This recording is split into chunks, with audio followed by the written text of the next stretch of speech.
Bienvenue dans cette nouvelle leçon de la Pioneer School, la leçon 25. Aujourd'hui, nous passons à l'étape suivante.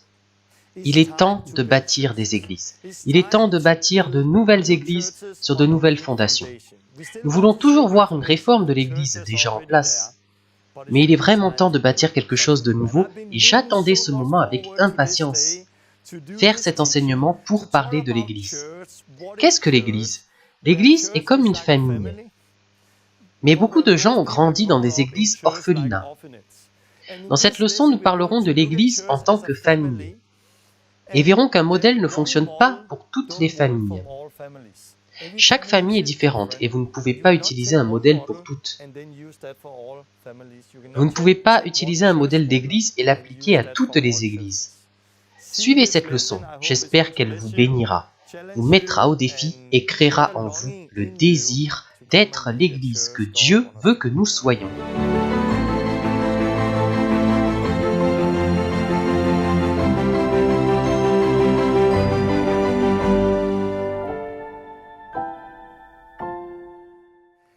Bonjour tout le monde et bienvenue dans la leçon 25 de la Pioneer School. Cela fait 1 an et demi depuis la dernière leçon. Et il s'est passé beaucoup de choses depuis. Nous avons déménagé, nous sommes maintenant au Jesus Center au Danemark, à 1h30 d'Aalborg où nous étions avant. Nous avons sorti le film 7 jours d'aventure avec Dieu. Et beaucoup de personnes ont été transformées à travers ce film. Et dans quelques jours, nous sortirons le prochain film, La dernière réforme, la vie. Beaucoup de choses se sont passées depuis la dernière leçon de la Pioneer School. Je suis enthousiaste à propos de la vie, à propos de ce que Dieu fait. Et nous apprenons énormément. Nous voyons tellement de vies transformées, plus que ce que je rêvais dans le passé.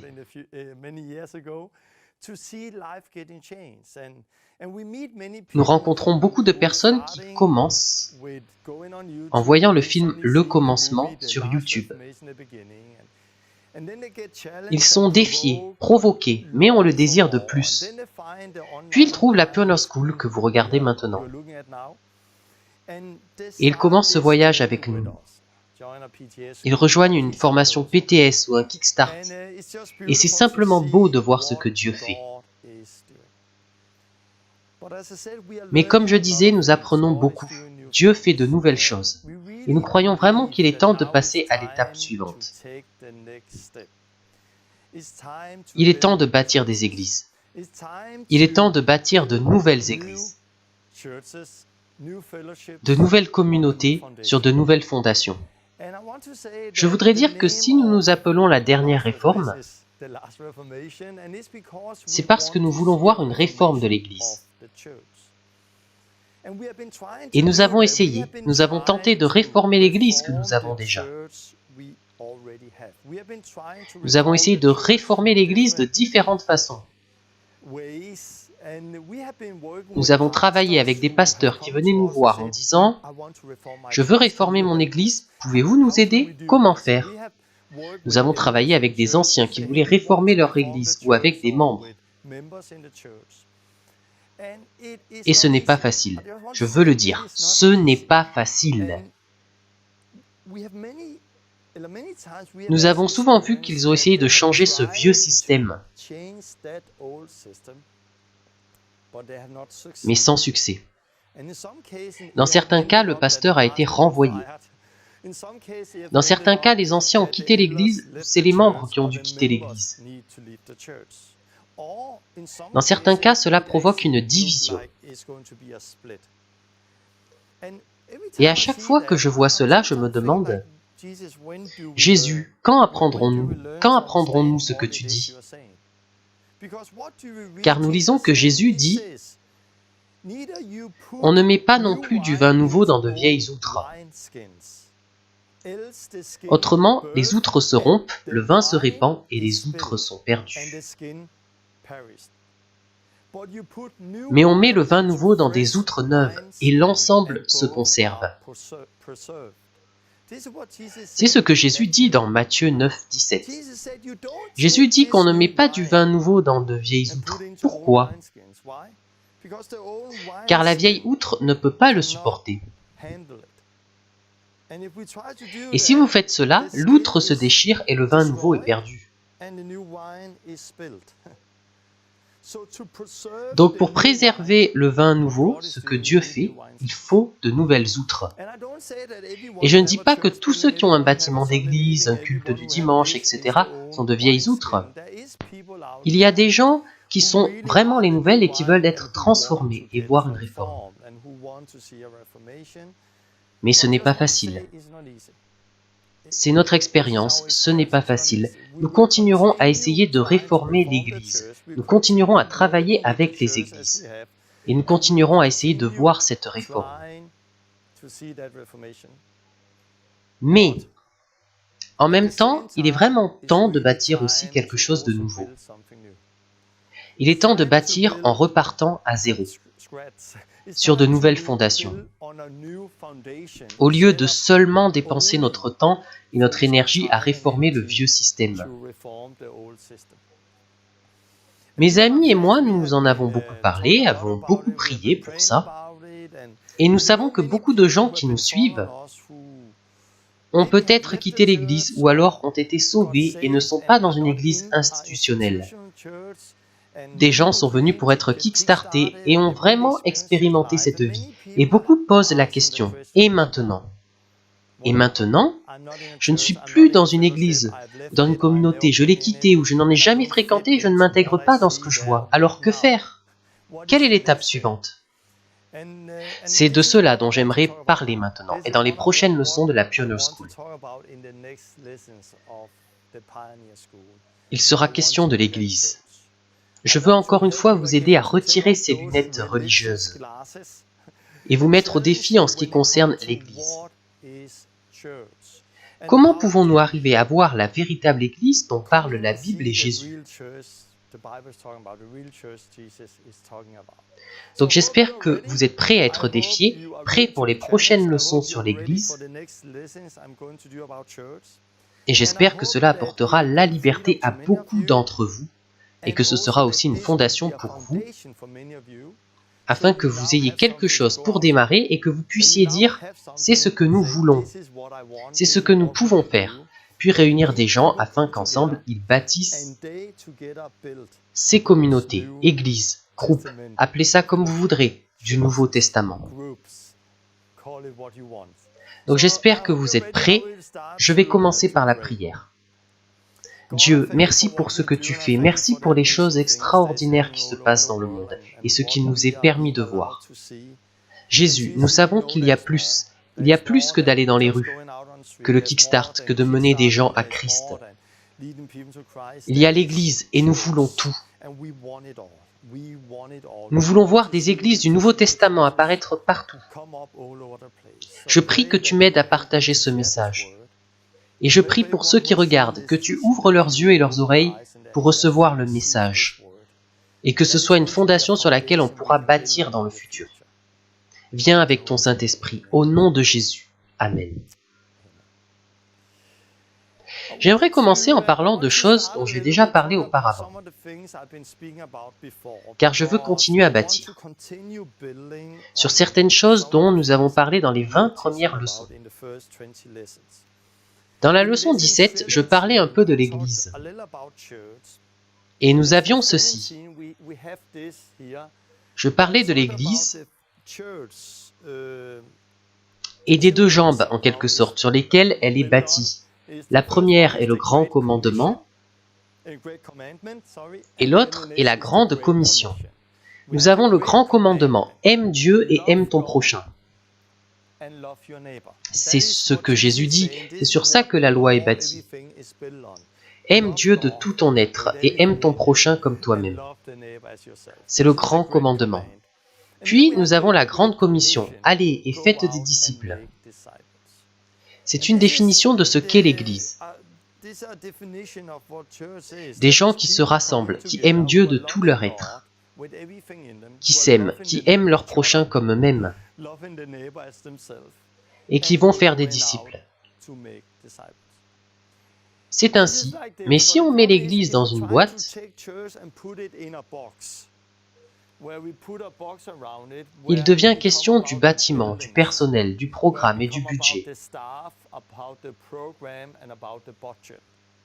L'Église primitive aimait Dieu, aimait son prochain et faisait des disciples. Sans bâtiment, personnel, programme ou budget. Vous pouvez utiliser votre maison, vous pouvez faire cela sans toutes ces choses. Je ne dis pas qu'il ne faut pas avoir un bâtiment, nous en avons un nous-mêmes. Et Paul prêchait dans un bâtiment, mais ce n'est pas ce qui définit une église. L'église est ces choses-là. Dans la leçon 17, je parle aussi d'un problème que je vois dans l'église aujourd'hui.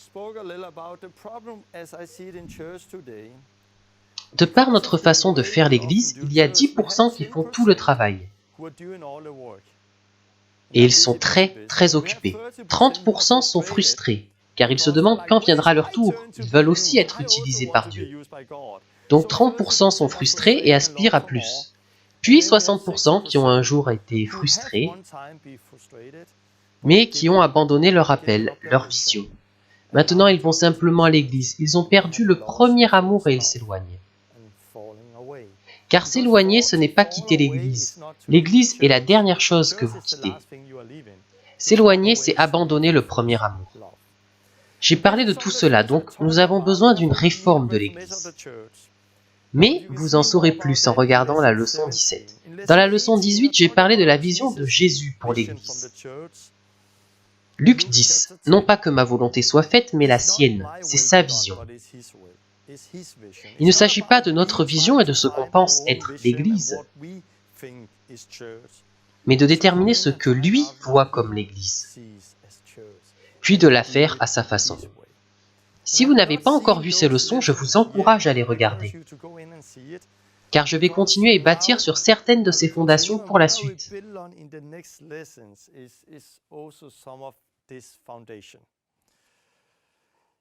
Qu'est-ce que l'Église? Comment fait-on l'Église? C'est une bonne question. Beaucoup savent déjà que ce n'est pas la réunion, le bâtiment ou l'institution. Beaucoup le savent déjà, donc je ne vais pas parler de cela maintenant. Je vais essayer de montrer une autre image de l'Église. Une image magnifique qui montre à quoi pensait Dieu quand il pensait à l'Église.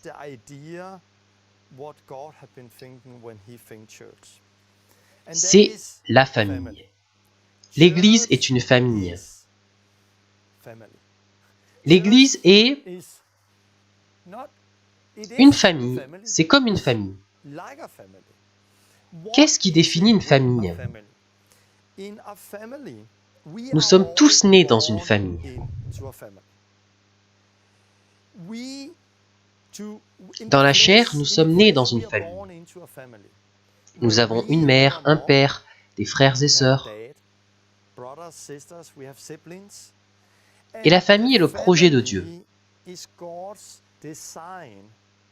pour nous, afin que nous grandissions, devenions matures, quittions la maison et fondions notre propre famille.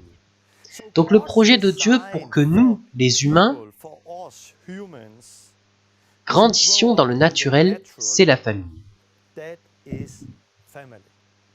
C'est le dessein de Dieu. Et l'idée même est fantastique. Que Dieu ait tout conçu avec une mère et un père. Où la mère était supposée créer de la sécurité. Pour que l'on puisse penser, tout va bien car maman est là, elle nous aime, elle est là pour nous. Et avec un père pour donner de la confiance en soi. Vas-y mon fils, tu peux le faire. Vas-y ma fille, tu es belle ma princesse. Un père et une mère créent quelque chose en nous. Puis nous avons des frères et sœurs avec qui nous grandissons. La famille est le dessein de Dieu. Maintenant, je sais que beaucoup d'entre nous ont grandi dans une famille qui n'était pas parfaite. Peut-être que vous avez grandi sans père ou sans frères et sœurs. Peut-être que vous n'aviez pas de relation étroite avec votre mère. Mais dans le naturel, depuis la création, c'est censé être comme ça. Que nous grandissions dans un environnement avec un père, une mère, des frères et des sœurs. Une famille. C'est l'idée parfaite de Dieu. Même dans une famille parfaite, les gens se disputent. Même dans une famille parfaite, il y a parfois des problèmes, des défis. Mais vous vous pardonnez et vous vous aimez quand même, car vous êtes une famille. Donc même la famille parfaite ne l'est jamais assez. Je crois que c'est le projet de Dieu pour nous, humains, de grandir dans une famille.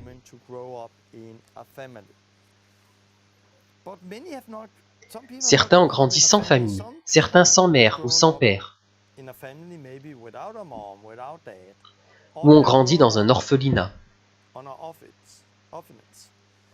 sans aucun parent, mais à la place ont eu des dirigeants.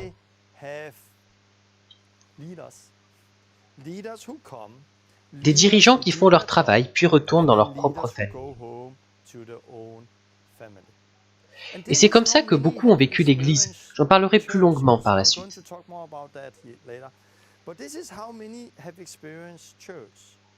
Pas comme une famille avec des parents,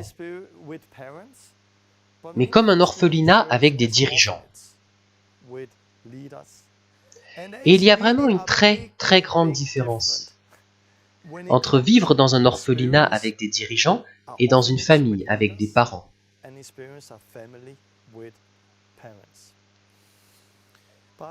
Mais j'y reviendrai. Je vais commencer en disant que Dieu veut la famille. La famille est le dessein de Dieu. Dieu est notre Père. Jésus est notre Sauveur, mais aussi notre frère. Nous sommes tous frères et sœurs. Nous sommes une famille. Une famille est un cadre dans lequel vous êtes né ou adopté. Et pour notre bien, lorsque nous naissons de nouveau, nous naissons dans la famille de Dieu.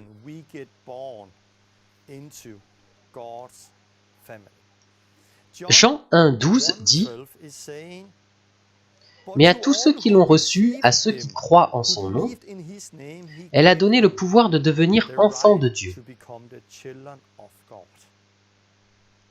lesquels sont nés non du sang, ni de la volonté de la chair, ni de la volonté de l'homme, mais de Dieu. » Lorsque vous naissez de nouveau, vous devenez enfants de Dieu. Vous entrez dans la famille de Dieu, la vraie famille. Dans Matthieu 12, Jésus a parlé de la famille quand sa mère et ses frères sont venus à lui. Ils pensaient que Jésus avait perdu la tête, qu'il était fou. Il était en train d'enseigner et quelqu'un lui dit « Jésus, ta mère et tes frères sont dehors, ils veulent te parler. » Jésus lui répond « Qui est ma mère et qui sont mes frères ?» Puis il désigna de la main ses disciples et dit « Voyez, ma mère et mes frères sont ici. Car celui qui fait la volonté de mon Père qui est dans les cieux est mon frère, ma sœur ou ma mère. » Imaginez Jésus. Mettez-vous à la place de la mère ou des frères de Jésus. Ils viennent pour parler à Jésus, ils pensent qu'il a perdu la tête à ce moment-là. Ils viennent en tant que famille proche de Jésus. Les frères, la mère, et Jésus dit à tous ceux qui sont présents, « Qui est ma famille ?» En fait, ce ne sont pas ces gens-là. Ce sont ces gens-là. Voilà ma vraie famille. Cela paraît vraiment radical que Jésus ait vu ces gens comme sa vraie famille.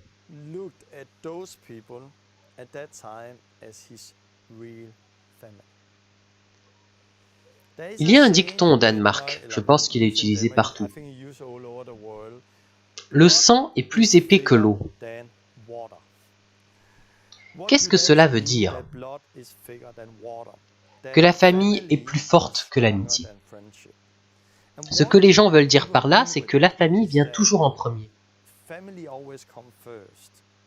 Il est bon d'avoir des amis, mais si on devait choisir entre les amis et la famille, ce serait la famille car elle est plus importante. Plus profonde ou plus forte, le sang est plus épais que l'eau. Mais qu'en est-il de l'esprit? L'esprit est plus épais que les deux autres. L'esprit est plus épais de bien des façons. Nous devenons un esprit.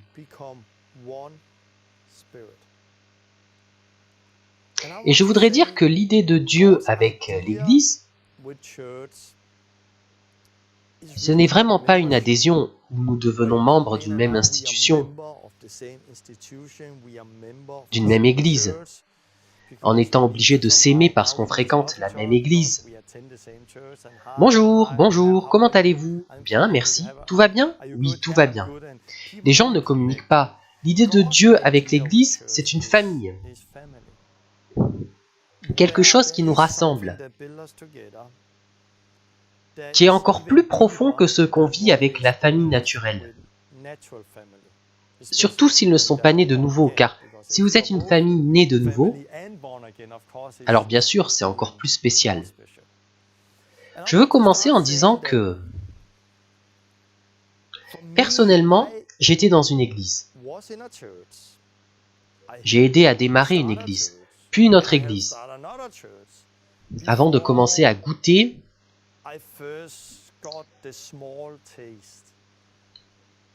à l'église en tant que famille. Vous pouvez être dans une église toute votre vie, aider à démarrer des églises, sans jamais expérimenter la vraie église, qui est une famille.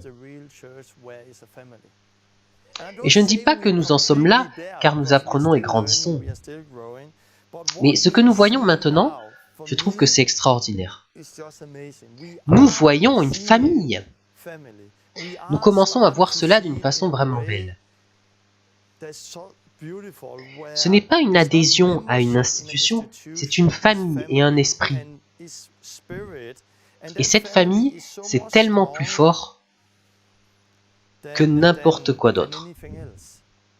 Car si vous regardez ça, famille et orphelinat, il y a une très très grande différence entre les deux. Comme je l'ai dit, la famille a des parents. La vocation des parents dans la vie, c'est leurs enfants. L'orphelinat a des dirigeants. Leur rôle est de faire un bon travail. Mais quand ce travail est terminé, ils rentrent à la maison dans leur famille, ces personnes qu'ils aiment vraiment, ces personnes pour qui ils seraient prêts à donner leur vie. Mais dans une famille, en tant que parent, vous avez un objectif, vos enfants. Il ne s'agit pas de vous, mais de vos enfants. Votre but est de voir vos enfants en bonne santé, de les voir grandir, de les voir être indépendants, de les voir partir de la maison, avoir des enfants, de voir vos enfants matures. Les gens ne font pas des enfants juste pour le plaisir, ils prennent cela au sérieux. Et cela prend tout leur temps. Beaucoup d'entre nous n'ont jamais vécu cela. Beaucoup ont expérimenté l'Église comme un orphelinat avec des dirigeants. Pas de parents, beaucoup de dirigeants, avec beaucoup de contrôle et de règles et peu de temps pour chacun. Car dans un orphelinat, il y a quelques dirigeants et beaucoup d'enfants. On n'a pas vraiment le temps d'apprendre à se connaître. Beaucoup d'entre nous ont expérimenté l'Église qui est davantage un programme qu'une vie, où l'on parle, grandit, comme on le fait dans une famille.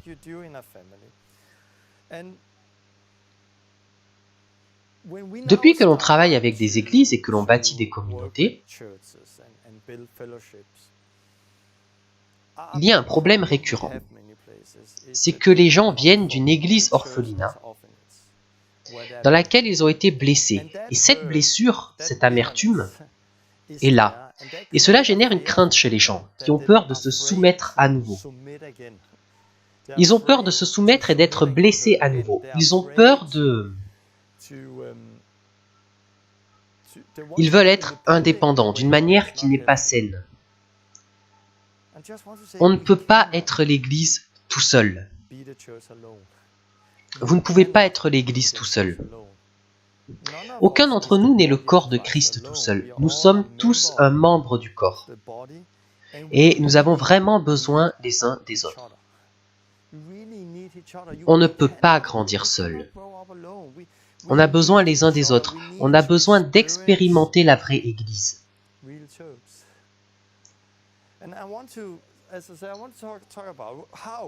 La question, c'est comment devenir une famille?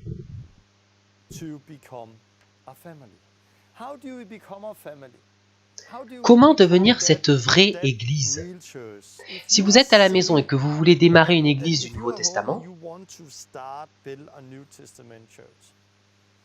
si vous voulez expérimenter cette famille dont parle la Bible, cette Église, comment faire? La première chose, et certainement certains penseront, c'est évident, mais on croit que les gens le savent, mais ce n'est pas le cas. La première chose pour expérimenter cette unité, cette vie, cette famille, c'est que vous devez être nés de nouveau. Les personnes doivent être nées de nouveau et avoir le même esprit. Vous ne pouvez pas être un avec des personnes qui n'ont pas le même esprit. Ce n'est pas possible car c'est une unité en esprit. Pas dans le sang, mais en esprit. Et vous ne pouvez pas être un avec des personnes qui n'ont pas le même esprit. Et je vois là un gros problème avec les églises aujourd'hui, car comme je l'ai déjà dit, beaucoup de ceux qui fréquentent les églises ne sont pas vraiment nés de nouveau. Beaucoup de ceux qui fréquentent les églises ne sont pas vraiment nés de nouveau.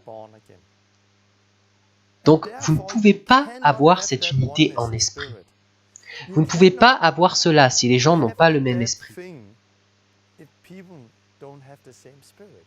Impossible. Et nous voyons de plus en plus que nos églises compromettent la vérité, compromettent l'évangile pour avoir des membres dans l'église. Et parce que nous faisons des compromis et que nous ne sommes plus radicaux, des gens viennent dans l'église qui ont un autre esprit, qui ne sont pas nés de nouveau. Par conséquent, vous n'expérimentez pas cette famille. Ce n'est pas possible. Donc pour vivre cela, vous devez être né de nouveau. Comme dans le physique, vous devez naître dans une famille pour être une famille. Vous devez avoir le même esprit. Vous devez aussi avoir le même ADN, la même vision, la même vérité. Il ne suffit pas d'avoir le même esprit, il faut avoir la même vérité. Jésus le dit clairement dans Jean 4, quand il explique comment il faut l'adorer. Il dit « Dieu est esprit, et il faut que ceux qui l'adorent en esprit et en vérité. » Jean 4, 24. Il n'a pas dit « Il faut que ceux qui l'adorent en esprit seulement, ou en vérité seulement. » Il a dit « En esprit et en vérité. » Ce que je veux dire par là, c'est esprit égale né de nouveau. Vérité, c'est avoir la bonne compréhension, les fondements, la même vision. Vous ne pouvez pas construire une unité avec quelqu'un qui a 20 idées différentes de l'Église et de leurs attentes dans la vie. Vous ne pouvez pas être dans l'unité avec quelqu'un qui dirait « Non, il faut aller par là, j'aime ça, je veux faire des églises conviviales. Non, je n'aime pas ça, il faudrait partir dans cette direction. » Ce n'est pas possible. J'ai été dans des endroits où les gens ont essayé et ça n'a pas marché. Et très souvent, on finit par passer beaucoup de temps à essayer de bâtir quelque chose que nous ne pouvons pas bâtir. Il faut en arriver à ce n'est pas ma volonté, mais la tienne, Dieu. Ce que Jésus dit de l'Église est l'Église. Ce n'est pas nos propres idées. Ce qui est bien pour Jésus est la bonne chose. Mais si ces choses, l'esprit, la compréhension et la vérité sont là, alors il est possible d'expérimenter.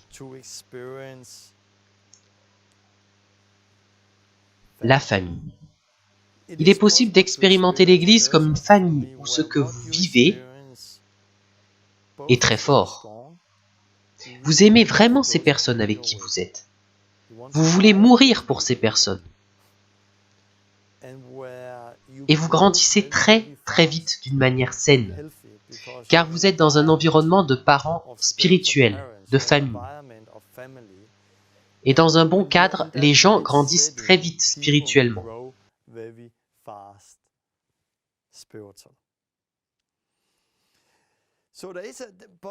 Donc, à la question « Comment devenir une famille ?», je répondrai premièrement, assurez-vous que tout le monde soit né de nouveau. Deuxièmement, assurez-vous que vous bâtissez sur la même fondation.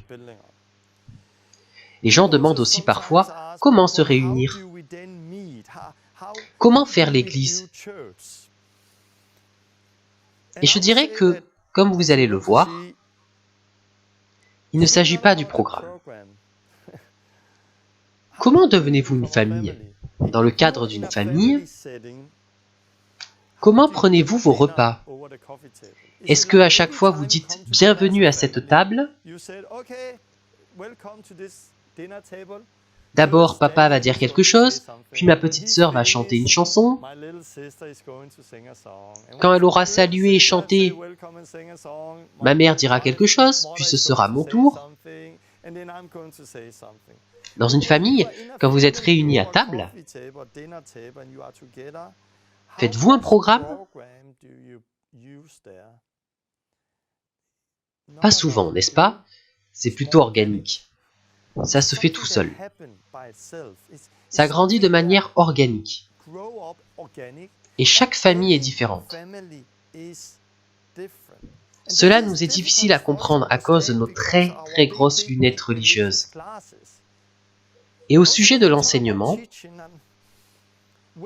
quand je suis né de nouveau, j'ai rencontré mon épouse Lynn. Nous nous sommes mariés et mon beau-père est devenu mon père spirituel. Et je dirais que c'était lui qui m'enseignait.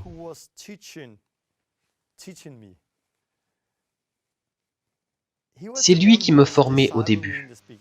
Il était comme un père spirituel en me donnant les fondements. Il m'apprenait beaucoup de choses. Mais durant toutes ces années où il m'enseignait, nous n'avons jamais organisé une réunion avec un programme. Jamais. Tous les enseignements se sont faits naturellement. J'étais assis dans leur salon avec ma Bible. J'avais lu quelque chose que je ne comprenais pas et je demandais à mon beau-père « Je ne comprends pas, qu'en est-il de ceci et de cela ?» Et il m'expliquait. « Ah, c'est-à-dire, ah, ok, mais qu'en est-il de ça ?» Et il m'expliquait. Donc il était celui qui posait les fondations dans ma vie, qui m'enseignait. Mais il n'y avait aucune réunion planifiée. Pas de bienvenue ou voilà ce que nous allons étudier aujourd'hui. Tout se faisait de manière naturelle. C'était dans le cadre d'une famille. Et je crois qu'il y a là quelque chose que nous avons perdu. J'en parlerai plus longuement par la suite. Quand on parle du programme, c'est un défi car nous voulons des programmes. On veut savoir exactement comment faire. On veut un programme point par point. Voilà ce qu'il faut faire quand vous vous réunissez. L'un des versets qui est très utilisé dans le mouvement des groupes de maison, c'est 1 Corinthiens 14, 26. Où Paul dit « Que faire donc, frères ? Lorsque vous vous assemblez, chacun a-t-il un cantique, une instruction, une révélation, une langue, une interprétation ? Que tout se fasse pour l'édification. »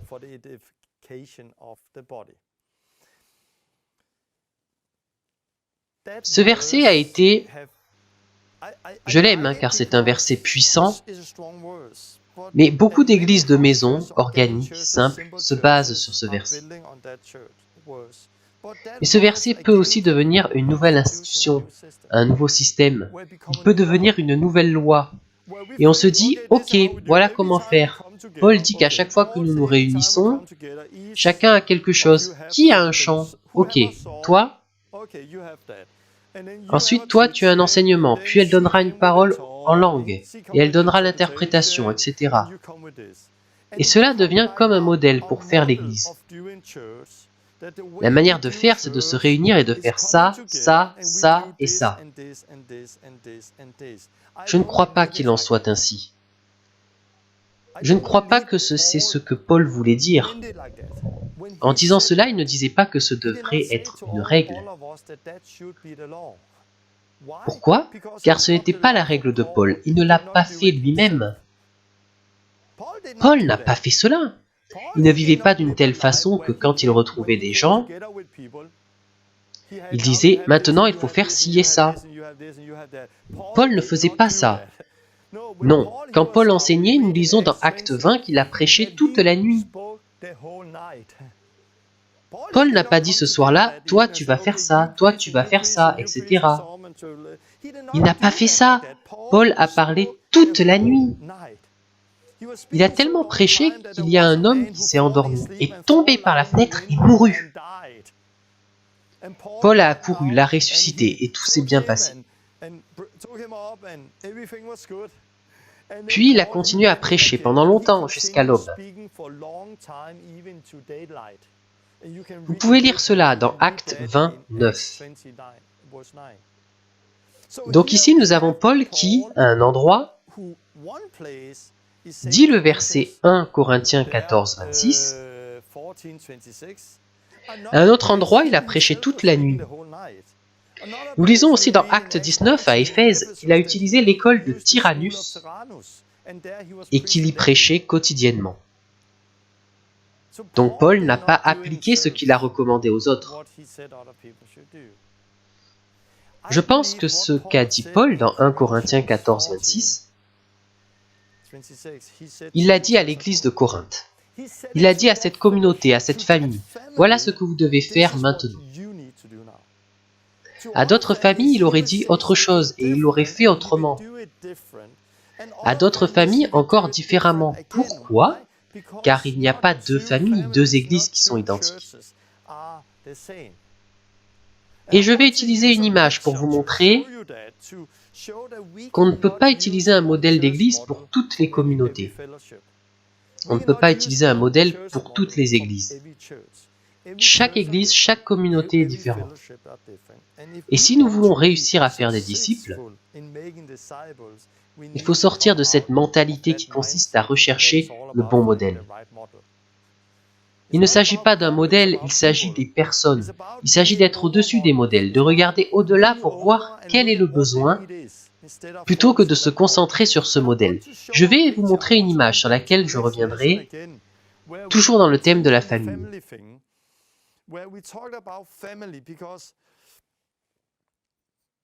C'est une image vraiment très belle, je l'aime beaucoup. Elle peut nous apprendre beaucoup en ce qui concerne les églises du Nouveau Testament et le discipulat.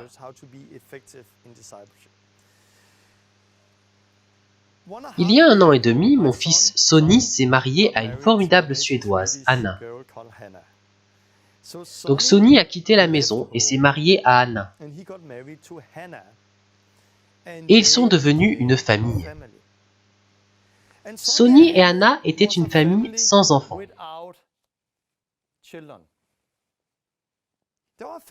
Ils avaient beaucoup de temps pour eux, pour les amis, pour faire ce qu'ils voulaient. Il s'agissait en grande partie de Sonny et de Anna. Il était question d'eux. Mais un jour, il y a 8 mois,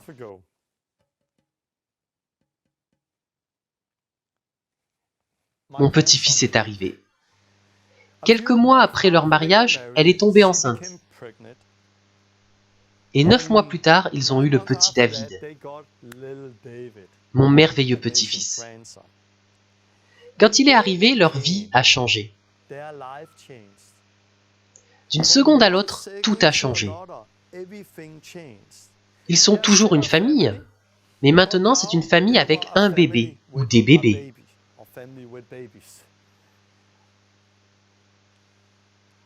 Ce qu'ils faisaient en tant que famille sans enfants, ils ne peuvent plus le faire maintenant avec un bébé.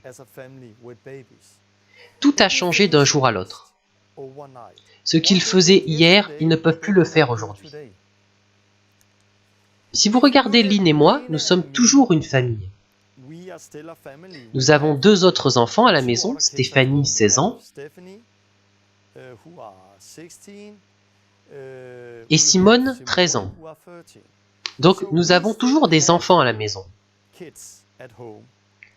Mais nous n'avons plus de bébés, nous n'avons plus besoin de nous lever la nuit, plus besoin de donner du lait. Maintenant, nous sommes une famille avec enfants, mais sans bébés. En même temps, nous sommes aussi grands-parents. Nous sommes grands-parents et avons des enfants qui ont quitté la maison.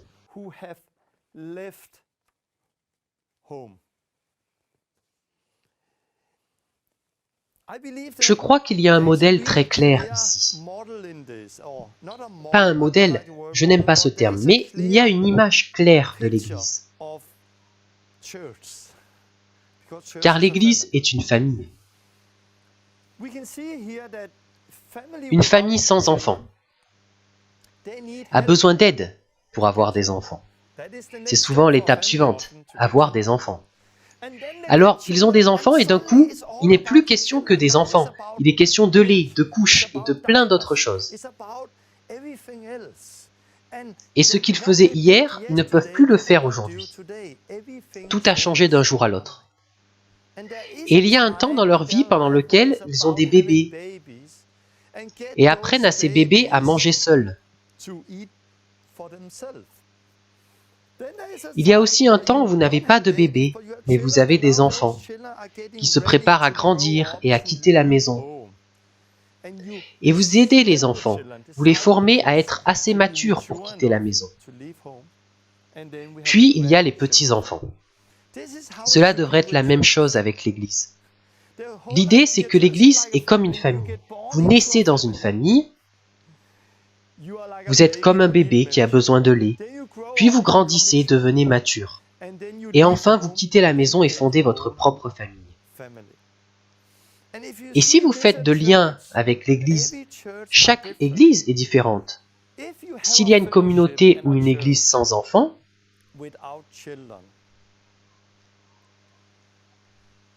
alors il faut les aider. Une Église sans enfants a besoin d'aide. Pourquoi? Pour avoir des enfants. Une Église sans enfants, nous parlons d'enfants spirituels. Ce n'est pas bon. Il y a quelque chose qui ne va pas. Il y a quelque chose qui ne va pas si dans une communauté, il n'y a pas de nouveau-nés spirituels. Quelque chose ne va pas. Ce n'est pas sain si vous avez une communauté avec les mêmes 20 personnes depuis 10 ans. Désolé, je dois provoquer un peu. Je me souviens, il y a longtemps, j'ai visité une église. J'étais avec une fille qui était convertie depuis 2 semaines. Je devais prêcher ce jour-là et j'aime provoquer. Donc j'ai fait venir cette fille devant l'église. Et j'ai dit, regardez cette fille. Elle est croyante depuis 2 semaines. Et tout le monde a fait « Félicitations, bienvenue dans la famille ». Tout le monde était exalté par le fait que cette fille venait de se convertir. Puis j'ai dit à l'église « Oui, à quand remonte la dernière fois que vous avez vu cela ?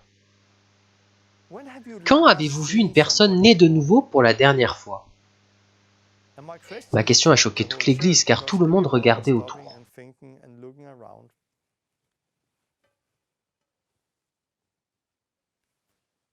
Et la dernière personne qu'ils avaient vue venir à Christ, c'était 5 ou 6 ans auparavant. Certaines églises n'ont jamais vu quelqu'un venir à Christ. Alors ce ne sont pas de bonnes communautés. Quelque chose ne va pas. L'idée, en devenant une famille, c'est de se reproduire. C'est de couvrir toute la terre. C'est ce que Dieu nous a commandé. Dans le physique, avoir des bébés et des enfants. Dans le spirituel, avoir des bébés et des enfants. Donc si vous avez une communauté sans enfants, ne continuez pas à faire ce que vous avez toujours fait. Enseignement, enseignement, enseignement, enseignement. Et de grandes théologies et fondations. S'il n'y a pas d'enfants, vous devez les aider à avoir des enfants. C'est là qu'un évangéliste ou quelqu'un vient dans l'église et équipe les saints pour être effectifs, pour avoir des enfants. Vous devez apprendre des choses au sujet des abeilles, des fleurs. Non, vous devez apprendre comment avoir des bébés. Apprendre à prêcher l'évangile, à mener des gens à Christ, à être guidé par le Saint-Esprit, à trouver une personne de paix. Donc une famille sans enfants doit être aidée pour avoir des enfants. Et une fois que vous avez des enfants, ce que vous faisiez hier ne fonctionne plus si d'un coup, vous avez 5 enfants.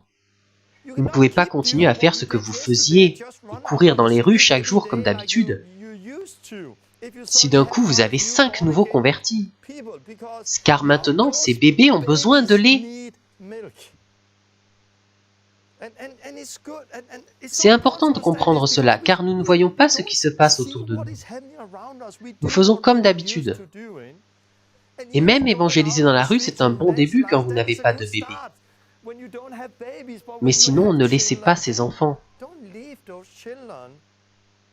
C'est le temps pour le lait. Et alors, cette église, cette famille qui a des enfants a besoin d'aide. Elle a besoin des 5 ministères, elle a besoin du pasteur pour les enseigner. Elle a besoin de l'enseignant pour poser les fondations. Elle a besoin de personnes qui viennent aider, pour donner du lait. Mais vous n'êtes pas supposé leur donner du lait toute leur vie. Donner du lait, c'est une mère qui mange. Puis elle donne le sein au bébé, car le bébé ne peut pas manger seul. Nous devrions très rapidement nourrir les enfants spirituels, à grandir et à se nourrir seuls. Il y a un problème si les gens ont besoin de quelqu'un pour les enseigner après 10, 20, 30 ans. Ils auraient déjà dû grandir, être matures et capables de se nourrir eux-mêmes. Une fois que vous avez posé les fondations, ils ont besoin de discipulat. Ils ont besoin d'être dépendants du Saint-Esprit. La raison pour laquelle j'ai écrit cela, c'est parce qu'ils ne devraient pas être dépendants de vous. Ça, c'est un problème. Beaucoup de personnes dans les églises ont peur de lâcher prise. Je me souviens quand j'ai quitté la maison, ma mère pleurait. « Oh, Torben quitte la maison !» Ce n'était pas facile pour ma mère de lâcher prise. Dans les églises, nous devons être meilleurs pour leur faire comprendre que ces enfants ne sont pas censés être là toute leur vie, mais pour un court temps, pour grandir et mûrir, et pour leur apprendre à ne pas être dépendants de vous, mais à être dépendants de Dieu, à grandir afin qu'ils se nourrissent seuls, ils apprennent à dépendre de Dieu, afin de pouvoir quitter la maison et fonder leur propre famille. C'est ce qui se passe dans le naturel. Si nous observons une famille naturelle, nous avons ces 4 étapes.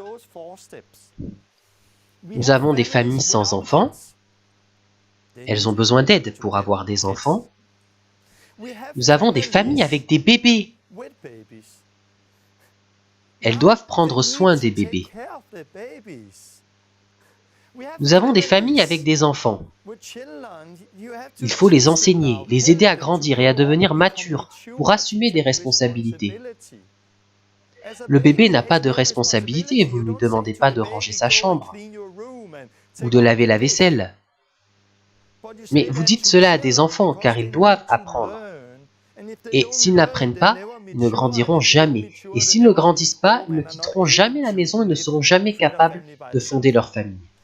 Puis nous avons des enfants qui ont quitté la maison et des grands-parents. Et pour un grand-parent, il est important de ne pas contrôler les enfants. Il est important de lâcher prise, de comprendre qu'ils sont indépendants. Mon fils Sonny a grandi, il est indépendant. Je suis là pour le soutenir, mais pas pour le contrôler. Ou pour décider comment il devrait gérer sa famille. C'est sa responsabilité. Moi, je suis juste là pour le soutenir. Et je pense que c'est à ça que devrait ressembler l'Église. C'est ce dont nous aimerions parler plus tard. L'Église est comme une famille. Nous devrions avoir des enfants. Dans chaque communauté, il devrait y avoir des enfants. Quand il n'y a pas d'enfants, il faut apprendre à avoir des enfants. Il faut apprendre comment faire, et ce sont des choses que nous enseignons ici, à la Pioneer School. Nous vous donnons les étapes, nous voyons Luc 10, et aussi comment prêcher l'Évangile, comment trouver une personne de paix, mener des gens à Christ, avoir des enfants. Avec The Last Reformation, nous avons beaucoup travaillé sur... Oui, notre objectif était principalement comment avoir des enfants, comment vivre cette vie, aller et porter du fruit. Mais nous reconnaissons également qu'il ne suffit pas d'avoir des enfants. Il faut ensuite donner du lait à ces enfants.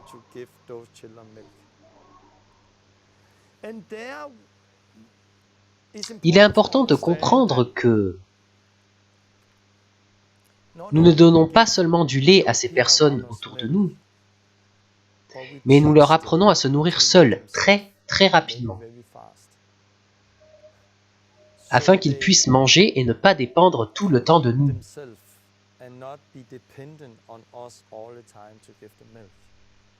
Il est important de comprendre que ces enfants que nous avons,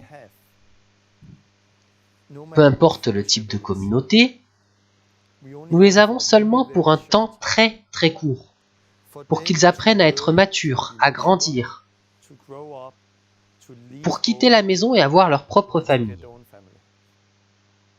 leurs propres enfants spirituels. Et ceux-ci grandissent, quittent la maison et ont leur propre famille. Et alors, nous ne sommes plus seulement parents, mais grands-parents. Pas seulement dans le physique, mais aussi dans le spirituel. Puis nous devenons arrière-grands-parents, car nos petits-enfants ont des enfants. Puis nous devenons arrière-arrière-grands-parents. Puis nous devenons arrière-arrière-arrière-grands-parents. Puis nous devenons arrière-arrière-arrière-arrière-arrière-grands-parents. Et nous voyons une multiplication de l'Église. Ce sont les mêmes fondations, la famille, la vie. Et pas un modèle, car comme je l'ai dit, le modèle qui marche pour cette famille ne marche pas pour celle-ci. Le modèle qui marche pour cette famille ne marche pas pour celle-ci. Le modèle pour cette famille convient peut-être aujourd'hui, mais pas demain, car ils auront quitté la maison. Ou ce modèle convient aujourd'hui, mais ne convenait pas hier, etc. Donc j'espère que vous en avez tiré quelque chose. Dans la prochaine leçon, je vais continuer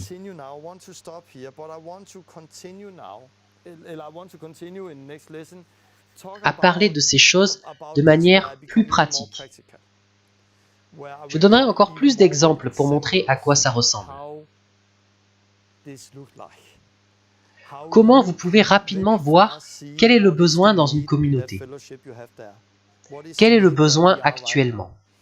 Et comment nous passons de là à là, de là à là, de là à là, puis cela se répète, à nouveau. C'est quelque chose que nous pouvons apprendre et faire simplement. J'en parlerai dans la prochaine leçon où je serai beaucoup plus concret avec plus d'exemples. Donc j'espère que vous en avez tiré quelque chose. À la prochaine fois, que Dieu vous bénisse. Au revoir.